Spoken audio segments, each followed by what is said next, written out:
Hey, I'm Wes Johnson. I am triathlon coach. Started coaching Trevor recently.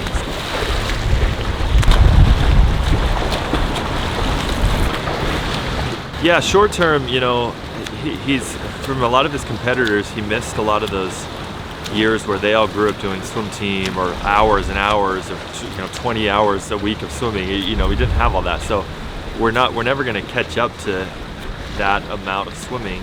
But we have the opportunity in the winter months to build some good swim volume, but really with very intentional focus on specific technique cues.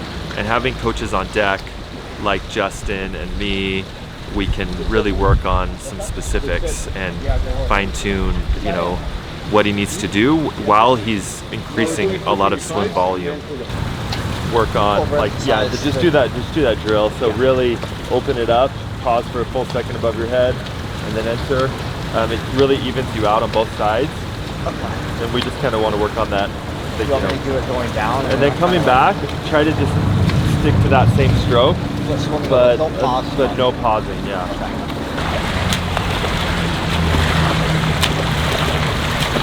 The walls, everything's tight, everything's sharp. So this isn't a hard session. So just go on the top. Fast, easy, easy, fast, all easy, all fast.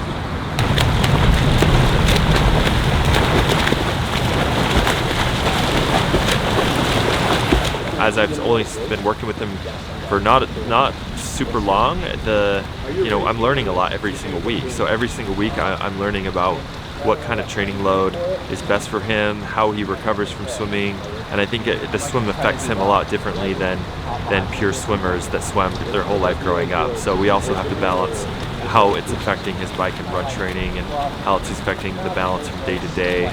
So, the plan is to build some pretty good solid swim volume in the next few months, but we also have to balance that with how he's recovering and how he's handling the volume. Your legs, feet surfacing the water. Ready, go!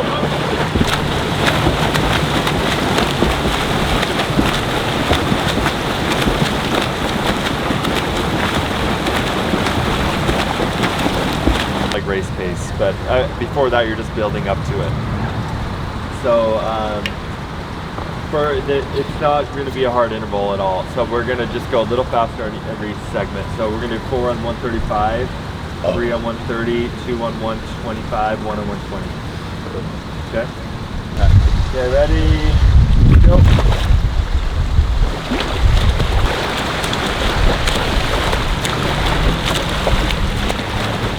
I think he's already in that next group coming races in the spring. I think he's already just in the last month made some big gains, and but I honestly, from what I've seen from him, I have no doubt that he could be, bridging towards that front pack in the next couple of years. Like he's got a swimmer's build, he's got potential to be a good swimmer.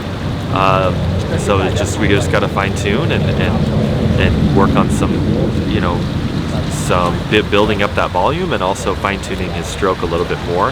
He doesn't need a complete overhaul. We just got to improve and build his ability to stay on feet and also tactical awareness in open water, awareness of what's going on around him. So it's working on getting better as a pure swimmer in the pool, but also matching that to open water racing and drafting and tactics and understanding all of those tactics and what it takes to swim with people that are better than you.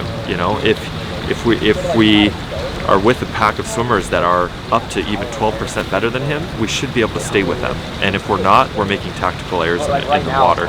So it's good to understand where he's at in the pool and where he's at in the open water, and then try to bridge the gap in between to make sure we're matching his swim training in the pool to his racing. Know to be aware of what's going on around you. Get on that hip. Don't let them escape, even if you have to kind of touch them to slow them down a little bit. Yeah. Are these all out? Yeah. Ready, go.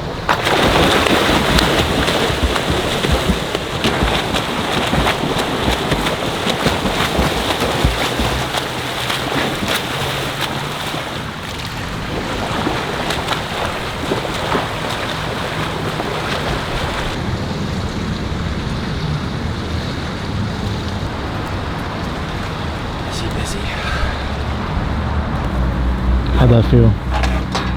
Pretty good. Yeah, it was good. It was really nice to swim with like fast ITU kids.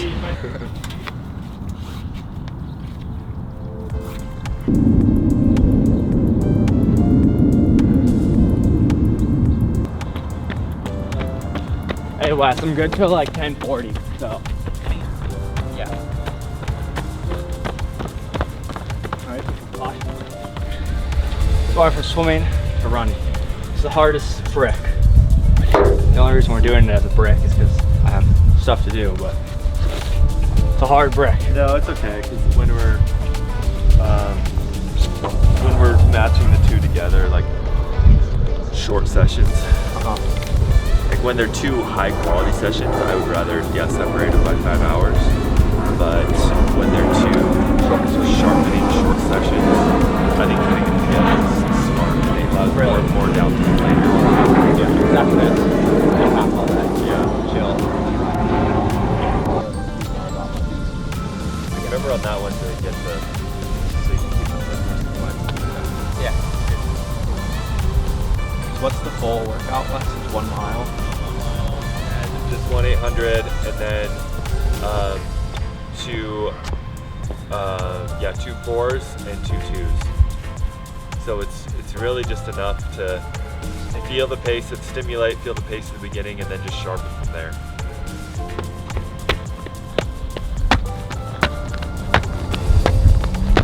Like when you do the shootout at 7 a.m. So you remember some of those days? This is the worst. You weren't At a mill by the time, it should be like 7. Yeah.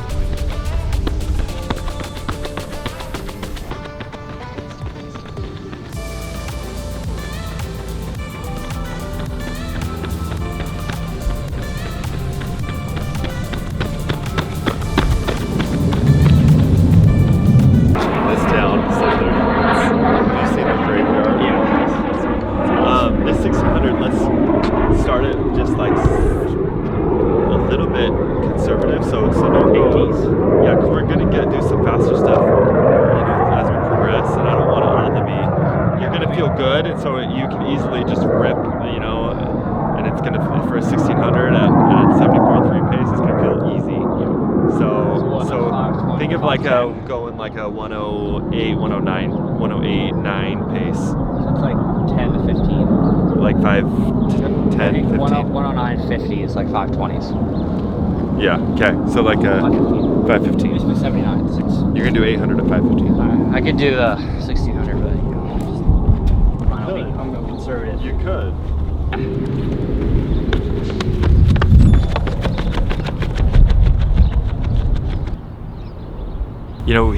He's at an age where he's still young in this sport, that we have the ability to build him from the ground up rather than force him right into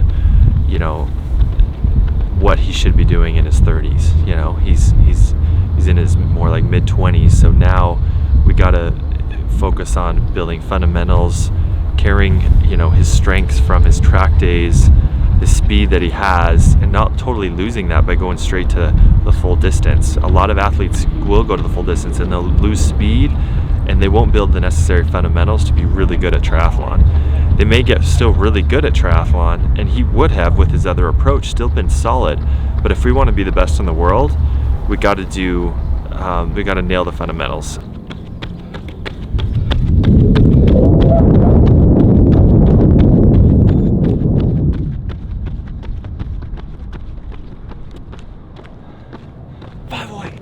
Nose breathe. 508. 508. I did my best. Yeah, no matter what happens, whatever I tell you, you'll always be a little bit faster. So You I just think need to get. Well, You seem to start doing that. Well, on the even the bike on the watts, they're like, let's go 340. Every it's like 355. Like, yeah. It's fine. It's just I just gotta learn me. I guess. I just know that. Yeah. That's why I said I want you to go conservative. Because if I would have said I was going to said to go 508, I think I would have ran like 5 flat. Sub 5. Yeah. Yeah. I mean, I was pretty even. I think you were like 233, 234. Yeah. So yeah, let's go. Go ahead and take just like an easy lap, and then we'll one? do then we'll do the 800 like Just a couple seconds faster. Like 2:30. Like 2:30, 2:31. It's like 2:30? Yeah. Yeah. All right, you ready?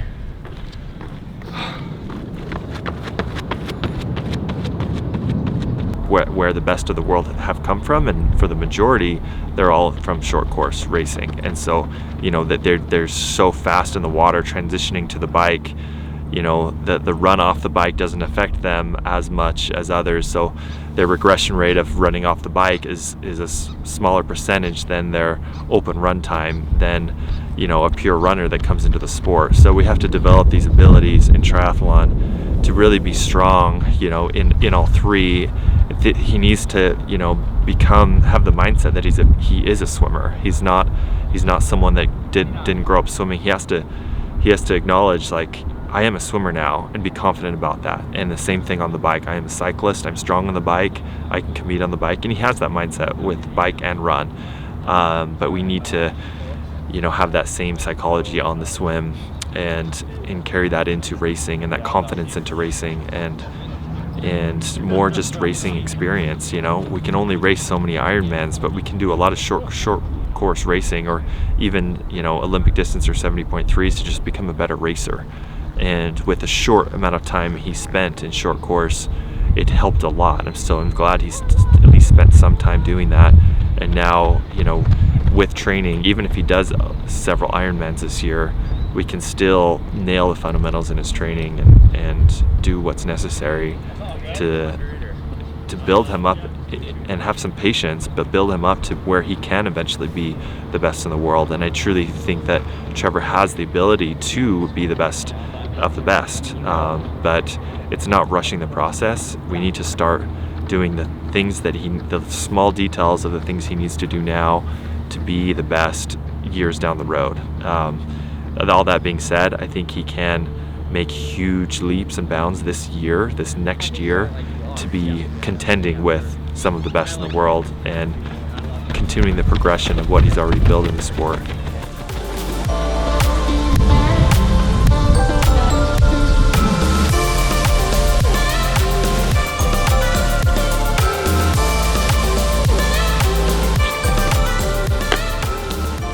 So 2:2s? Yeah. Like what, stride? Yeah, let's just, so if you were down to Down to like 66 high. yeah, so let's just go, I just want you, I don't want to like shoot for a really specific time. I just want you feeling like kind of stride it. it's, yeah, like a little bit of extended stride, not quite as fast as like the 9 seconds. Yeah, I meant it's kind of like a field goal thing. Yeah. Yeah. Yep. Stride up. Yeah.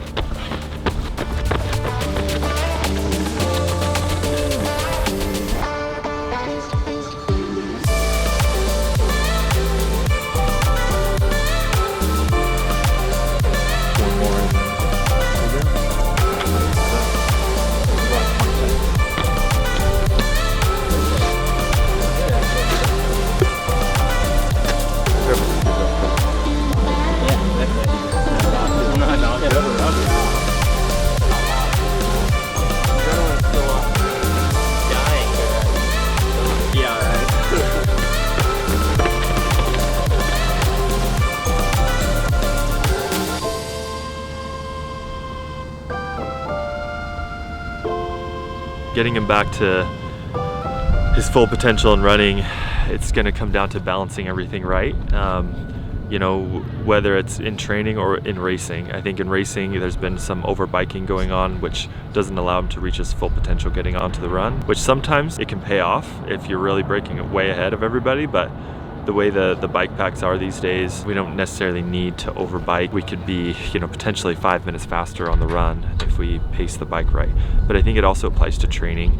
If we're going out and hammering the bike every day, of course it's going to affect his run training. I think it's also important how he's timing his sessions within the day. If we are trying to pack all the sessions together, obviously we're not going to get the quality out of each session. So we're going to start strategically timing things a little bit better with placing the swim ideally first, because then he's getting the most out of the swim sessions, and that's the area we need to progress the most.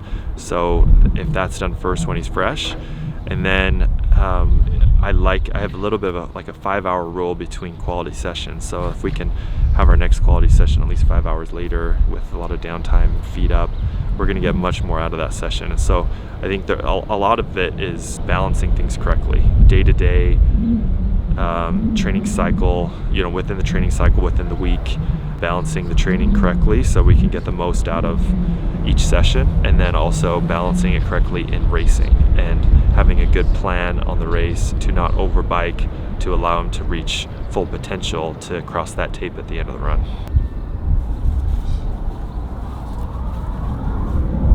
What was that session and how was it? Yeah, so we just left the U of A track with Coach Wes and Cole and a nice cute little golden retriever. Makes me want to just get Soph and I want a dog. We're going way off topic already, but anyway, if Soph, you're watching, let's get another golden retriever. Anyway, yeah, so today ended up doing a track session with Cole.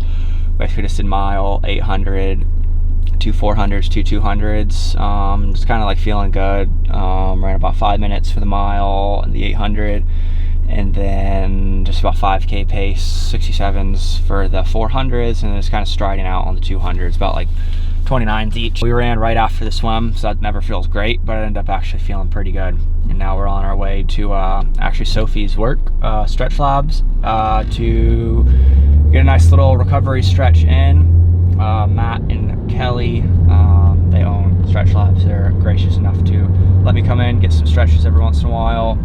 So yeah, I'm gonna head there now, get a stretch, and I'm starting to feel good, and slowly starting to get back to some proper run form that I was in 2021, 2022, when I kind of ran those consistent 109s and even a 108, and trying to get back to that, if not even faster. So that's the goal, and I think Wes can help me get there. It's not that I don't know how to get there, I just definitely need the encouragement and kind of the kick in the butt to do that. Surprisingly, the run actually is what I need the biggest kick in the butt for. I'll ride my bike all day and I'll swim, fine. I definitely need the kick in the butt to go run, because unfortunately sometimes I just won't run. So I think that just comes from years of just grinding the run. So I was just, mentally maybe a little burnt out. But training with kids like Cole and stuff, who's younger, good energy, he's fast, he's able to keep up on the workouts.